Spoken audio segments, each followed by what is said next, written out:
لله يحمده وهو المحمود أبدا أبدا.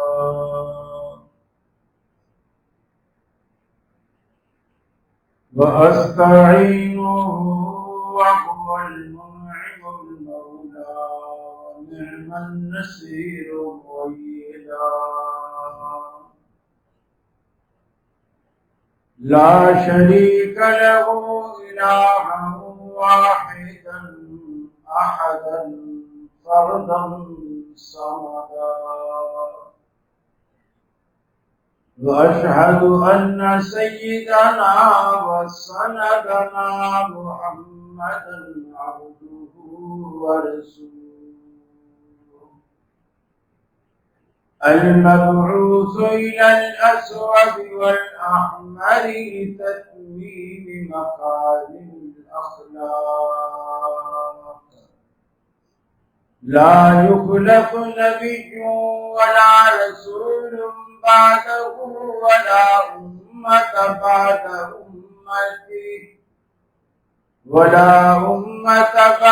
أمته ولا شريعة بعد شريعته ولا كتاب بعد كتابه. وصلى الله تعالى عليه وعلى آله وصحابه الذين هم خلاصة العرب الذين هم مفاتيح الرحمة ومصابيح الغرر. أعوذ بالله السميع العليم من الشيطان الرجيم. بسم الله الرحمن الرحيم. إن الذين يغضون أصواتهم عند رسول الله أولئك الذين امتحن الله قلوبهم للتقوى لهم مغفرة وأجر عظيم.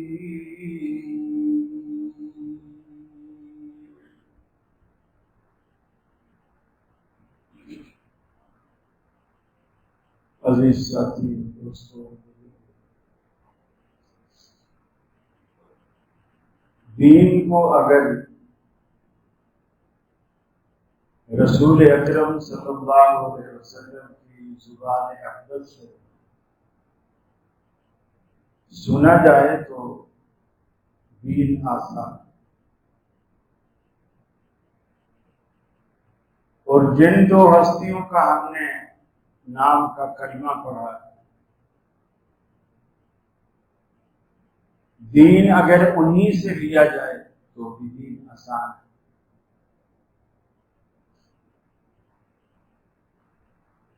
فرقہ بازی تب بنتی ہے جب آدمی اصل سے کٹتا ہے۔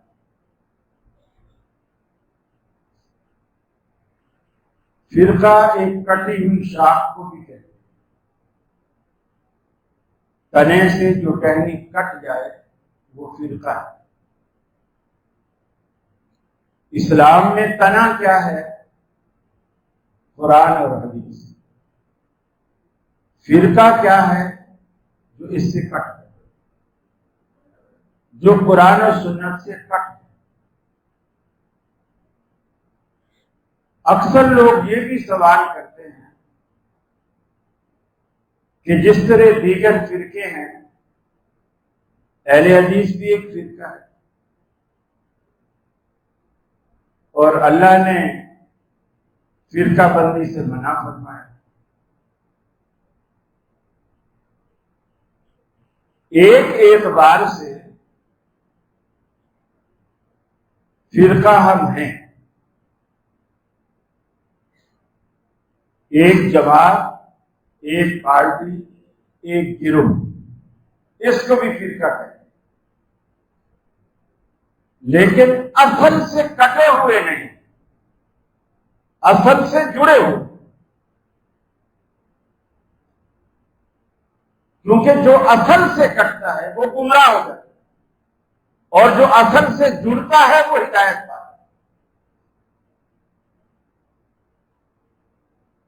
اللہ نے جن لوگوں کو جنتی کہا ہے ان کو بھی ایک فرقہ کہا ہے، فریق فی الجنت و فریق فی السعیر۔ قیامت میں صرف دو فرقے ہوں، صرف دو، ایک فرقہ جنتی ہوگا، ایک فرقہ دوزخی۔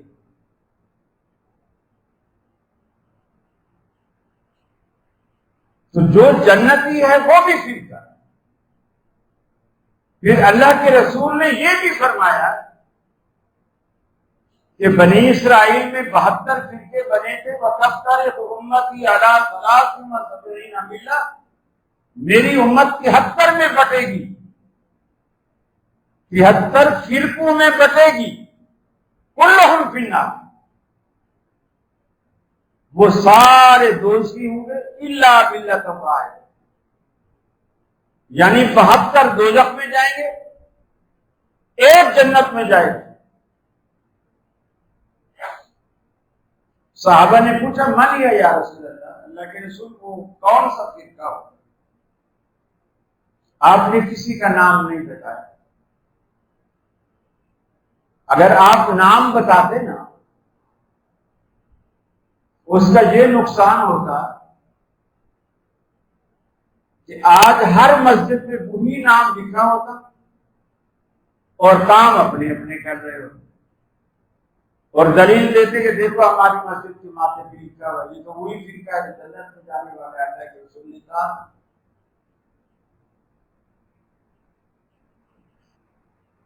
لیکن آپ نے ایک بات ایسی کی کہ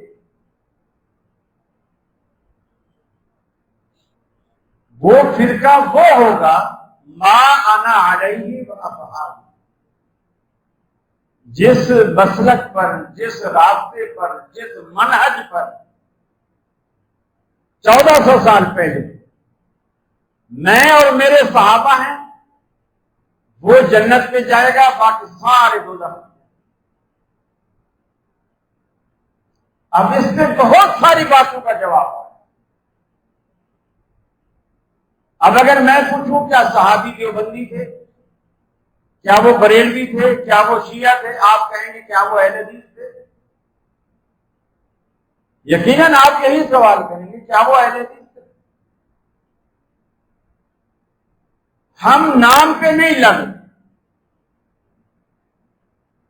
آپ نے جو فرمایا ما انا علیہ واصحابی، آپ نے نام پر نہیں عمل کی طرف اشارہ کیا کہ جس طریقے پر، جس دین پر میں اور میرے صحابہ ہیں، جو بھی جماعت اس طریقے پر ہوگی وہ جنت میں جائے گی، باقی سارے دوزخ میں۔ اب میں آپ سے پوچھتا ہوں کہ رسول اللہ کے دور میں صحابہ کرام کا طریقہ کیا تھا؟ ان کا امام کون تھا؟ ان کا پیشوا کون تھا؟ ان کے مسئلے کون حل کرتا تھا؟ وہ دلیل کس کو سمجھتے تھے؟ آپس میں ایک دوسرے کے فتوے کو، ابو بکر صدیق کے فتوے کو، عمر فاروق کے فتوے کو، یا قرآن کی آیت یا رسول اللہ صلی اللہ علیہ وسلم کے فرمان کو؟ بس یہ ہے وہ منہج۔ آج جس جماعت کے پاس ہے وہ حق پر، باقی سارے نام۔ ہمیں کسی کو کہنے کی، نومینیٹ کرنے کی ضرورت نہیں کہ وہ فلاں ہے، وہ فلاں ہے، وہ فلاں ہے۔ ہر بندہ اپنا تجزیہ خود کرتا ہے۔ یہ جو آج ہم پریشان ہیں، 2 عیدوں کو 3 عیدیں، 3 عیدوں کو پھر 4 عیدوں میں بدل دیا گیا۔ ایک میلاد عید ہے اور ایک اب یہ پچھلے جمعے گئی ہے وہ عید غدیر ہے۔ بہت سارے لوگوں کو پتہ ہی نہیں کہ یہ عید غدیر کیا چیز ہے۔ ظاہر بات ہے یہ نئی چیزیں ہیں۔ میں نے عرض کیا تھا پچھلے جمعہ بھی آپ سے کہ غدیر خم ایک جگہ ہے، مکے اور مدینے کے راستے میں ہے، مکہ کے قریب ہے، مدینے سے دور ہے۔ جوہفہ کے مقام پر اس کے تھوڑا قریب اللہ کے رسول وہاں تشریف فرما، یہ حجۃ الوداع سے فارغ ہو کر آپ واپس جا رہے ہیں مدینے، یہاں قیام کریں۔ سیدنا علی المرتضیٰ رضی اللہ تعالی عنہ کو یمن میں ایک قبیلہ تھا، اس کی سرکوبی کے لیے آپ نے سپہ سالار بنا کر بھیجا اور 300 گھوڑ سوار بھی ان کے ساتھ تھے۔ یہ وہاں گئے، شروع میں انہوں نے کچھ مزاحمت کی، لڑے، پھر اللہ نے فتح دی اور بہت سارا مال غنیمت تھا، خاص کر یمن میں کپڑا تیار ہوتا تھا، کپڑا بہت تھا، جیسے آج کل کھٹی مشین ہوتی ہے، یہ ڈبی ڈومے وغیرہ بجلی پہ اس پہ چلتی ہیں، وہ بالکل ہاتھ کا کام ہوتا ہے، کپڑا بڑی مقدار میں ملا۔ سیدنا علی المرتضیٰ رضی اللہ تعالیٰ عنہ کے سپہ سالار تھے اور ان کے سفر کے امیر بھی تھے، انہوں نے مال غنیمت ان کے پاس جمع کرا۔ حضرت علی نے مال لیا، لینے کے بعد اس کے 5 حصے تھے، برابر 5 حصے تھے، اس میں ایک حصہ یعنی 5واں حصہ رسول اللہ صلی اللہ علیہ وسلم کے لیے نکال لیا، جسے خمس کہتے ہیں۔ یہ اللہ تعالیٰ نے آپ کے لیے ایک معاش کا ذریعہ رکھا ہے، آپ جنگ میں جائیں یا نہ جائیں، مال غنیمت کا خمس رسول اللہ کو ملے گا۔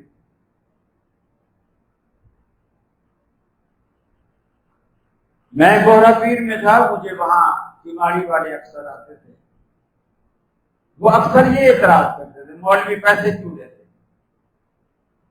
خطیب پیسے کیوں لیتا ہے، مؤذن پیسے کیوں لیتا ہے، امام پیسے کیوں لیتا ہے؟ اللہ کے رسول نے کبھی پیسے لیے ہیں؟ وہ تو سارے کام مفت کرتے۔ میں نے اسے کہا کہ اللہ کے بندے، آپ پورے کراچی کا نہیں، صرف کماڑی کا خمس بھی آپ مجھے جمع کرا دینا، میں آپ کو سارے کراچی کے خطیب فری کرا دوں، صرف کماڑی کا خمس۔ اللہ کے رسول نماز کے پیسے تو نہیں لیتے تھے، لیکن آپ جنگ میں جائیں یا نہ جائیں، فتح ہو تو مال غنیمت آئے، 5واں حصہ اللہ کے حکم سے رسول اللہ کے لیے نکالو۔ یہ کیا ہے؟ آج کوئی کرتا ہے ایسا کسی مولوی کے لیے؟ اللہ تو خیال رکھ رہا ہے نا اپنے نبی کا بھی، خطیب کا بھی، امام کا بھی، مؤذن کا بھی۔ آج کون کر، صرف اعتراض کرنا آتا ہے، صرف اعتراض۔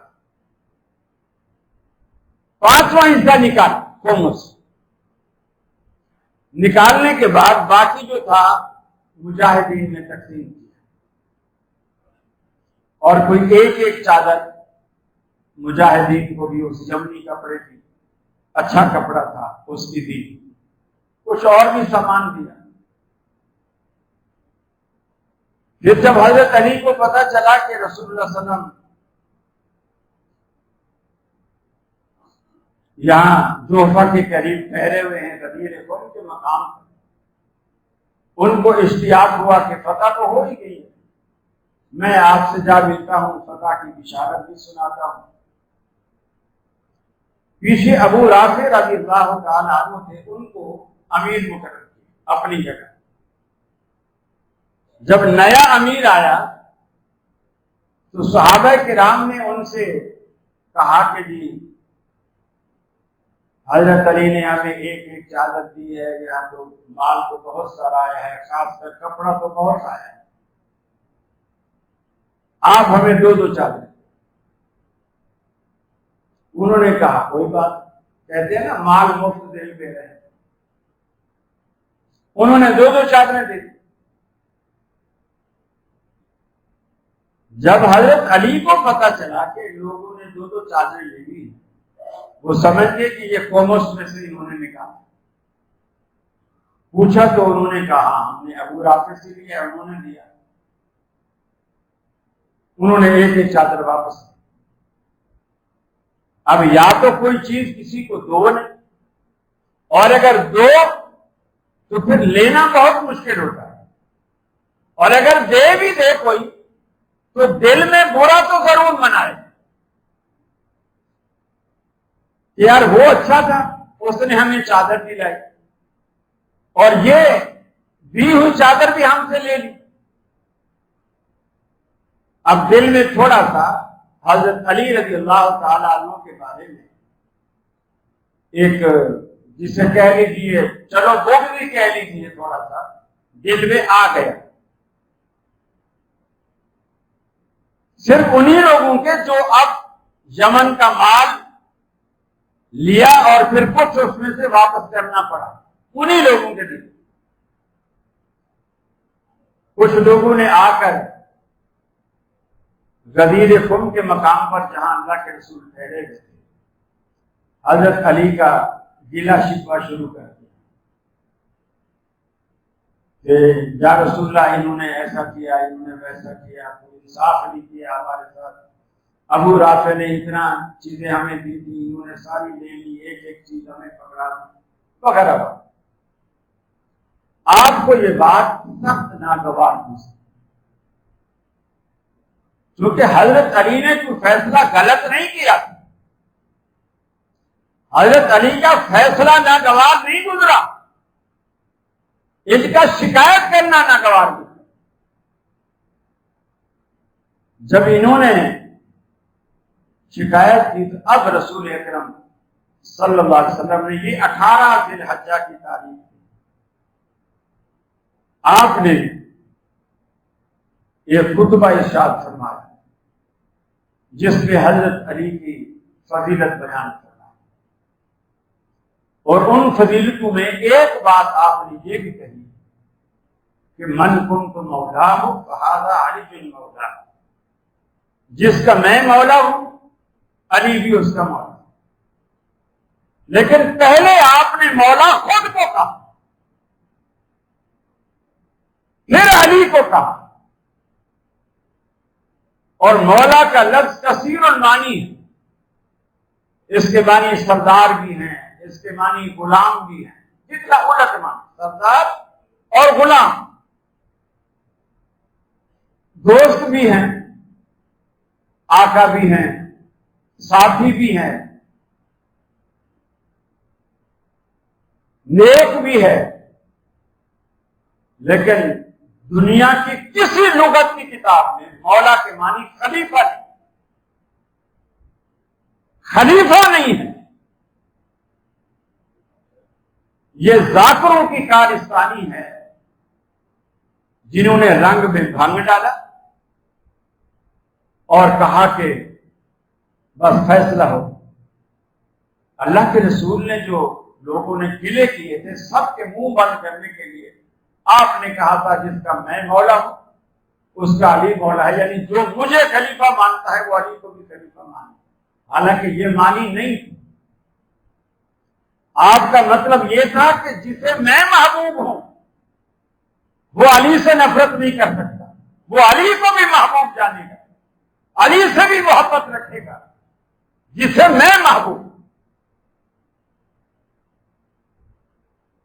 تو اللہ کے رسول صلی اللہ علیہ وسلم کے اس حکم سے حضرت علی نے بھی ساری زندگی کبھی یہ مفہوم نہیں نکالا جو لوگوں نے نکالا۔ بخاری شریف میں مجھے جو یاد پڑتا ہے حدیث نمبر 4447،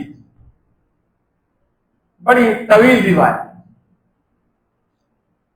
اس کے اندر حضرت علی رضی اللہ تعالیٰ عنہ رسول اکرم صلی اللہ علیہ وسلم کی بیماری کے بالکل آخری دن آپ حجرے میں ہیں، صحابہ مسجد نبوی میں جمع ہیں، سارے پریشان ہیں، آپ کی صحت کی فکر ہے سب کو۔ اچانک حضرت علی باہر، گھر سے اندر سے باہر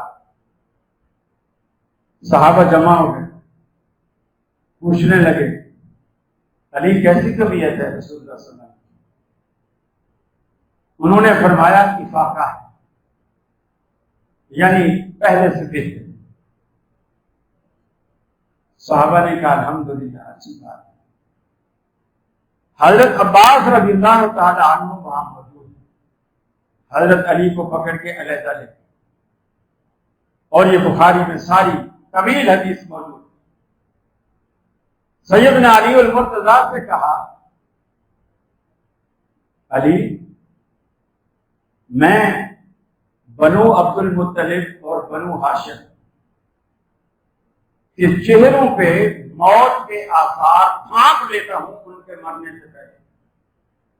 یہ ایک تجربے کی، جیسے بعض ڈاکٹر بھی کسی پیشنٹ کو دیکھتے ہی کہہ دیتے ہیں کہ بھائی کہیں اور لے جاؤ، یہ تو ویسے 2 یا 3 دن کا مہمان یا گھنٹے 1.5 گھنٹے کا مہمان۔ بعض کہہ دیتے بس جی اب دعا کرو، اب دوائیوں کا ٹائم ختم ہو۔ یہ ان کا ایک تجربہ ہو۔ حضرت عباس کا یہ تجربہ تھا، وہ کہتے ہیں 2 خاندان بنو عبد المطلب اور بنو ہاشم، دونوں خاندانوں کے چہروں میں میں موت کے آثار بھانپ لیتا ہوں جو مجھے رسول اللہ کے چہرے پہ بھی نظر آ رہا ہے۔ یعنی حضرت علی کو یہ سمجھانا مقصد تھا حضرت عباس کا کہ بظاہر تو تجھے لگ رہا ہے کہ آپ کی فاتحہ پہلے سے بہتر ہے، لیکن نہیں، آپ کا ہر قدم آخرت کی طرف، برزخ کی طرف اٹھ رہا ہے۔ آپ گویا دنیا سے رخصت ہونے والے، اور کئی اشارے بھی آپ دے چکے تھے اپنی زبان مبارک سے، اور یہ بات غدیر خم کے بعد ہو رہی ہے، بالکل آخری ایام، زندگی کے آخری لمحے یہ بتانے کے بعد حضرت عباس حضرت علی سے کہتے ہیں میری مانو تو رسول اللہ صلی اللہ علیہ وسلم کے پاس چلتے ہیں، آپ سے کہتے ہیں کہ خلافت کے معاملے میں آپ کوئی وصیت فرما، آپ ہمیں خلافت کے معاملے میں کوئی وصیت فرما دیں تاکہ بعد میں لڑائی بڑائی کچھ نہ ہو۔ لیکن حضرت علی رضی اللہ تعالیٰ عنہ فرماتے ہیں، بخاری میں یہ پوری روایت جاری ہے، حضرت علی فرماتے ہیں حضرت عباس چچا کے چچا میں نہیں جاؤں، رسول اللہ کے پاس میں نہیں جاؤں گا، اگر اللہ کے رسول نے ہمارے حق میں کوئی وصیت فرما دی تو ٹھیک ہے، اور اگر اللہ کے رسول نے منع فرما دیا تو اے چچا اللہ کی قسم کھا کر کہتا ہوں پھر ساری زندگی کبھی ہمیں کوئی بھی خلافت کے اہل نہیں سمجھے گا، وہ یہی کہیں گے کہ اللہ کے رسول نے منع کر دیا، لہذا میں نہیں جاؤں۔ حضرت علی نہیں گئے۔ اب جو ذاکروں نے نکالا کہ غدیر قوم پر جو آپ نے کہا من کن تو مولا هذا علی المولا، اس میں حضرت علی موجود ہیں، حضرت عباس کو یہ کیوں نہیں کہا چچا غدیر قوم پر تو آپ ہی تھے، اللہ کے رسول نے تو فیصلہ فرما دیا تھا، اگر مولا کے معنی خلیفہ تھے تو اللہ کے رسول نے تو فیصلہ فرما دیا تھا، ابھی ہمیں جا کے پوچھنے کی کیا ضرورت ہے، آپ نے تو پہلے فیصلہ فرما دیا کہ خلافت ہے نہیں۔ اور اسی غدیر قوم کے بعد اذانوں میں تبدیلیاں کی گئی، وصی رسول اللہ خلیفت ہو بلا فصل، اللہ کے رسول نے جو وصیت کی تھی خلافت کی، اس اعتبار سے بلا فصل یعنی بغیر بیچ میں کسی کے آئے، رسول اللہ کے بعد ڈائریکٹ خلیفے کے حقدار حضرت علی تھے۔ یہ باقاعدہ اذان میں بھی یہ کہا جانے لگا، اور اب تک کہتے ہیں، اب تک کہتے ہیں۔ لیکن حضرت علی نے حضرت عباس کو یہ بات نہیں کہی۔ پھر آپ بیمار ہیں، لوگوں نے کہا اللہ کے رسول نمازی آپ کا انتظار کر رہے ہیں، مسجد بھری ہوئی، آپ نے فرمایا مجھے اٹھاؤ۔ حضرت علی حضرت عباس نے آپ کو کندھا دے کر اٹھانا چاہا، لیکن آپ غش کھا کر پھر گر پڑے چارپائی پر، ٹھنڈے پانی کے مچھلی سے ڈالے گئے، تھوڑا سنبھلتے اٹھاتے پھر گر پڑتے۔ آخر آپ نے فرمایا مرو ابا بکر فلیصلی بالناس۔ حضرت علی اہل بیت میں سے گھر میں موجود ہیں، حضرت عباس موجود ہیں، حضرت حسن حسین موجود ہیں، لیکن اللہ کے رسول نے فرمایا مرو ابا بکر فلیصلی بالناس، ابو بکر سے کہو کہ لوگوں کو نماز پڑھائے۔ ابو بکر نے پڑھا۔ حضرت علی بھی ابو بکر کے پیچھے نماز پڑھتے ہیں، اور کبھی اظہار نہیں کیا کہ خلافت مجھ سے چھینی گئی ہے، کبھی بھی اظہار نہیں کیا۔ اور پھر جب اللہ کے رسول دنیا سے رخصت ہو گئے، مسجد نبوی کے قریب ہی سقیفہ بنو سعدہ، وہاں میٹنگ ہوئی صحابہ کے ہاتھ۔ ان دنوں حضرت فاطمہ سخت بیمار، حضرت علی اس میٹنگ میں شریک نہیں۔ لوگ بڑی کہانیاں بناتے ہیں کہ جی ابو بکر صدیق کی بیعت سے بچنے کے لیے گھر میں بیٹھے رہے، باہر نہیں نکلے تاکہ مجھے بیعت نہ کرنی پڑے۔ یہ بدگمانی ہے۔ سیدنا علی اور مرتضیٰ نے ایسا کبھی نہیں سوچا۔ اور پھر جب حضرت فاطمہ کا انتقال ہوا 6 مہینے بعد، تو خود صدیق اکبر سے کہا کہ میں آج ظہر کے بعد مسجد میں علل اعلان آپ کی بیعت کروں گا۔ چنانچہ مسجد میں آئے، پہلے ابو بکر صدیق ممبر پہ بیٹھے، حضرت علی کی فضیلت بیان کی، پھر حضرت علی کھڑے ہوئے، ابو بکر صدیق کی فضیلت بیان کی، اور سیدنا علی اور مرتضیٰ رضی اللہ تعالیٰ عنہ نے کہا میں رسول اللہ کے بعد رسول اللہ کے اصحاب میں سے ابو بکر سے بہتر کسی کو نہیں تراشا، یہی خلافت کا حقدار۔ اب بھی آپ نے نہیں فرمایا کہ غدیر خم نے میرا تھا، اللہ کے رسول نے گویا ایک اعلان کر دیا تھا کہ میرے بعد خلیفہ علی ہے۔ اب بھی آپ نے نہیں فرمایا، کسی موقع پر نہیں فرمایا۔ حضرت ابو بکر صدیق کا چناؤ ہونے لگا،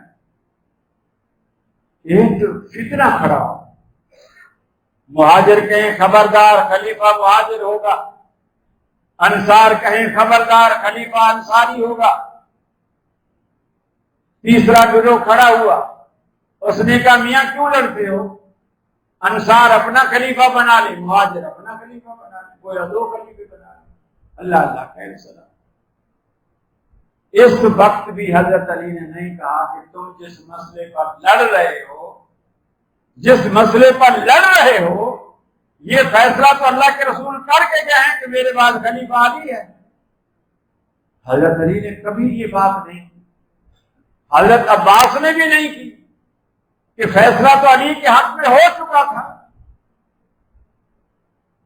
چونکہ غدیر قوم میں تو دونوں موجود تھے، علی بھی موجود تھے، عباس بھی موجود تھے۔ تو یہ جو باتیں ساری ذاکروں نے کری، ان کی اصل کتابوں میں بھی یہ باتیں نہیں، یہ کہانیاں ہیں، مرچ مثالیں ہیں جو ذاکر بناتے ہیں۔ اتنے بڑے بڑے جھوٹ سیدنا علی اور مرتضیٰ کے بارے میں، اہل بیت کے بارے میں، صحابہ کرام کے بارے میں یہ شو کرتے ہیں کہ یہ آپس میں لڑتے تھے، آپس میں یہ لڑتے تھے، حالانکہ ان کی آپس میں محبت تھی۔ حضرت علی کے بیٹے ہیں محمد بن حنفیہ، صحابی نہیں ہیں، تابعی، محمد بن حنفیہ حضرت علی کے بیٹے۔ وہ کہتے ہیں میں نے اپنے والد گرامی حضرت علی اور مرتضیٰ رضی اللہ تعالیٰ عنہ سے پوچھا علی ای الناس خیر، ابا جی یہ بتائیے لوگوں میں سب سے بہتر انسان کون ہے؟ حضرت علی کے بیٹے کہہ رہے ہیں میں نے اپنے والد سے پوچھا ای الناس خیر، سب سے بہتر شخص کون سا ہے؟ آپ نے فرمایا ابو بکر۔ میں نے پوچھا ثم من، پھر کون؟ آپ نے فرمایا عمر۔ محمد بن حنفیہ کہتے ہیں اب میں نے گھبرا کر یہ نہیں پوچھا کہ ثم من، کہ پھر کون، میں نے یہ نہیں پوچھا، بلکہ میں نے ڈائریکٹ کہہ دیا کہ عمر کے بعد تو پھر آپ ہی ہیں نا، عمر کے بعد تو پھر آپ ہی ہیں نا۔